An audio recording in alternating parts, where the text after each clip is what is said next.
사도행전 12장 말씀입니다.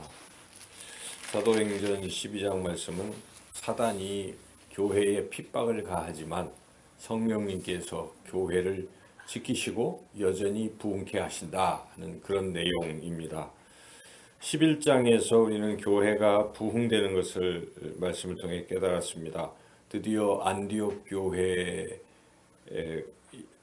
이제 생성이 됐죠. 그 안디옥에 이르러서 사람들이 헬라 사람들에게도 복음을 전파하기 시작했기 때문에 교회가 세워지고 예루살렘 교회에서 바나바를 파송했고, 바나바는 사울까지 데려다가 거기서 1년 동안 열심히 하나님 말씀을 가르쳤더니 교회가 더욱더 부흥이 되었고, 그리고 비로소 안디옥 교회 사람들이 그리스도인다운 그리스도인이라 이렇게 일컬음을 받게 되는 부흥을 맞이했습니다. 그래서 그 안디옥 교회가 얼마나 좋은 교회가 되었냐면, 예루살렘 교회가 그 모교회가 흉년으로 기근에 처할 때 이 안디옥 교회 사람들이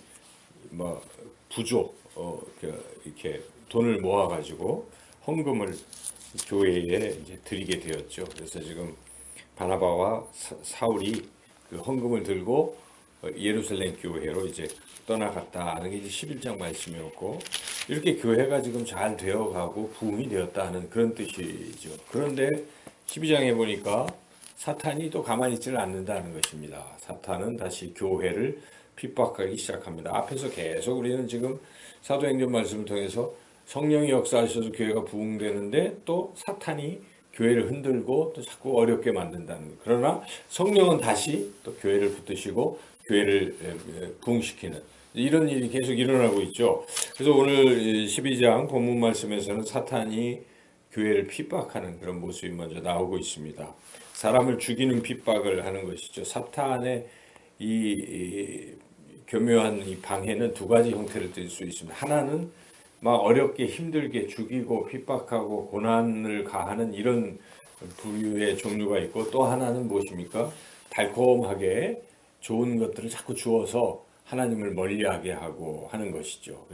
편하고 즐겁고 쾌락적인 일을 자꾸 하게 하면 그게 더 무서운 거죠. 그렇게 되면 사람들이 교회를 안 나오고 또 하나님을 멀리하고 이러면서 세상 속으로 빠져 들어가는 이제 그런 전략도 사탄은 씁니다. 근데 지금은 12장에 나타난 것은 아주 죽이는 핍박을 가하고 있습니다. 그래서 예수님의 12제자 중에 한 사람이 야고보가 최초로 여기서, 물론 스데반 집사님도 앞에서 순교했지만 야고보도 순교하고 있습니다.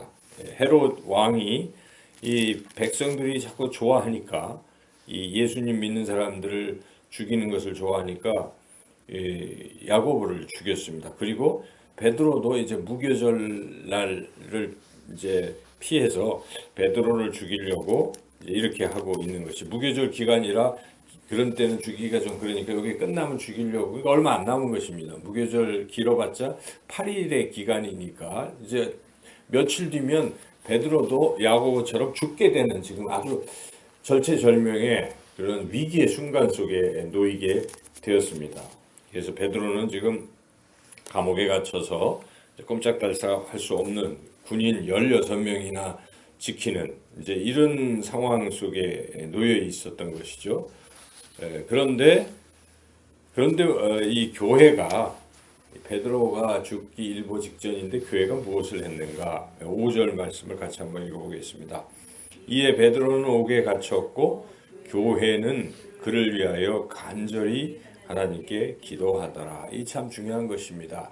이런 환난과 핍박이 우리에게 있는 것이죠. 어려움이 있을 수 있습니다. 신앙생활의 어려움 또는 우리에 대한 어떤 유혹도 있을 수가 있죠. 이런 상황에 성령님께서는 무엇을 하기를 원하시는가? 기도하기를 원하신다. 그래서 우리는 깨닫습니다. 우리의 기도를 통해서 뭔가 역사가 일어난다는 것입니다. 기도를 하지 아니하면 어떤 역사는 일어나지 않습니다. 하나님께서 뭐 하고 계시지만 하나님은 항상 기도를 필요로 하는 것입니다.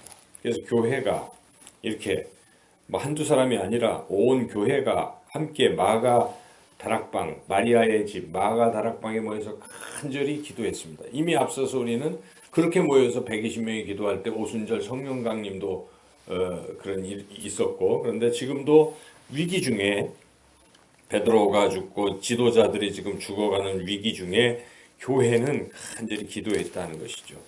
기도를 들으시고 하나님이 그 기도를 들으셨습니다. 그래서 하나님이 사자를 보내셔서 이 베드로를 구출하는 얘기가 여기 쭉 나오고 있습니다.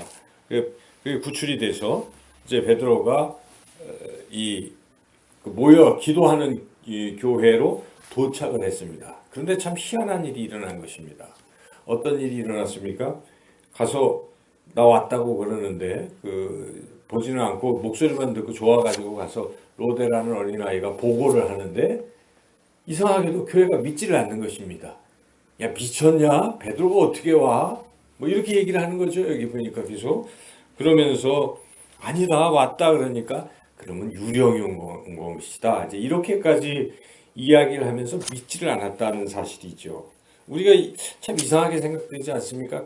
간절히 베드로를 하나님 구해주세요 하고 목이 터져라 그렇게 기도했던 교회가 막상 베드로가 살아 돌아오니까 안 믿고 있는 거예요. 그러니까 결국 믿음 없이 기도했다는 것을 우리가 알 수가 있습니다. 확신 없이 그냥 간절히 살려달라고만 기도를 했지 살아올 것이라는 믿음은 별로 없었다라고 볼 수가 있죠. 하나님이 반드시 살려주십니다. 역사하십니다. 이런 믿음의 기도를 하나님 기뻐하시는데 믿음 없이 기도를 했다는 것이죠. 그런데 그럼에도 불구하고 믿음 없이 교회가 기도를 드렸지만 그러나 그들이 모여서 기도했다는 그 사실 하나만으로 하나님께서는 베드로를 살려주셨다는 사실입니다. 그래서 우리가 이 기도하는 게 굉장히 중요한 것입니다. 비록 때로는 기도를 믿음이 없이도 뭐 습관적으로 이렇게 기도할 때도 있겠지요. 그렇지만은 그런 기도도 하나님이 반드시 응답하신다는 것입니다.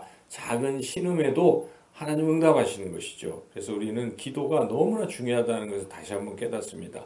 믿음이 없는 기도도 들으시는 하나님. 오늘 이 본문에서 우리는 그것을 깨닫습니다. 그래서 그들이 이제 하나님의 역사를 경험하고 다시 이제 기뻐하게 되었죠. 이때 베드로는 다른 곳으로 가는 것입니다. 복음 전파를 위해서 이 지역은 이렇게 핍박이 심하니까 예루살렘을 드디어 베드로도 떠나게 되는 것이죠. 그 뒤에 베드로의 행적은 별로 사도행전에서는 기록이 잘 안 되지만은 이 장면에서 베드로도 그래서 나중에 베드로가 로마에서 복음을 전하다가 붙잡히지 않습니까? 그래서 베드로 순교하는 것을 또 우리가 알고 있죠. 그래서 베드로도 이제 이방인 선교를 향해서 본격적으로 나서게 되었다. 핍박 후에 흩어지는 것이 이제 사도들도 흩어진 것이죠. 앞에서는 스데반 집사님 사후에 사도들은 예루살렘에 그대로 있었고 성도들이 흩어져서 이렇게 전도를 했다면은 이제 사도들도 예루살렘을 또 떠나기도 하고 흩어지고 있다는 그런 것을 우리가 볼 수가 있습니다. 그리고 사단이 교회를 핍박할 때 사단도 역시 사람을 동원하는 것입니다.